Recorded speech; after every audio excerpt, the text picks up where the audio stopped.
ಹೆತ್ತ ತಂದೆ ತಾಯಿಯನ್ನ ವೃದ್ಧಾಶ್ರಮಕ್ಕೆ ಸೇರಿಸೋ ಈ ಕಾಲದಲ್ಲೂ ಇಲ್ಲೊಬ್ಬ ಮಗ ತನ್ನ ತಾಯಿಯನ್ನ ಹೆಗಲ ಮೇಲೆ ಕೂರಿಸ್ಕೊಂಡು ಹೋಗಿ ದೇವರ ದರ್ಶನ ಮಾಡಿಸಿದ್ದಾನೆ.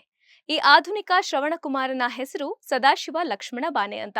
ಬೆಳಗಾವಿ ಜಿಲ್ಲೆಯ ರಾಯಭಾಗ ತಾಲೂಕಿನ ಕೆಂಪಟ್ಟಿ ಗ್ರಾಮದ ಸದಾಶಿವ ಅವರು ನೂರಾರು ಕಿಲೋಮೀಟರ್ ಗಟ್ಟಲೆ ಮಳೆಗಾಳಿ ಅಂತಲೂ ಲೆಕ್ಕಿಸದೆ ತನ್ನ ತಾಯಿಯನ್ನ ಹೆಗಲ ಮೇಲೆ ಹೊತ್ಕೊಂಡು ಹೋಗಿದ್ದಾರೆ.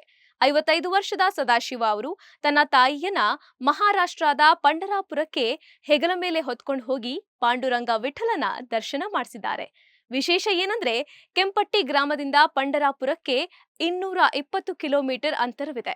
ಮಳೆಗಾಲದಲ್ಲಿ ಕೂಡ ಕುಗ್ಗದೆ ತಾಯಿಯನ್ನ ಪಂಢರಾಪುರ ದಿಂಡಿ ಪಾದಯಾತ್ರೆ ಮೂಲಕ 9 ದಿನಗಳ ಕಾಲ ಪಾದಯಾತ್ರೆಯಲ್ಲಿ ತಾನೊಬ್ಬನೇ ಹೆಗಲ ಮೇಲೆ ಹೊತ್ಕೊಂಡು ಹೋಗಿ ಭಕ್ತಿಯ ಪರಾಕಾಷ್ಠೆ ಮೆರೆದಿದ್ದಾರೆ.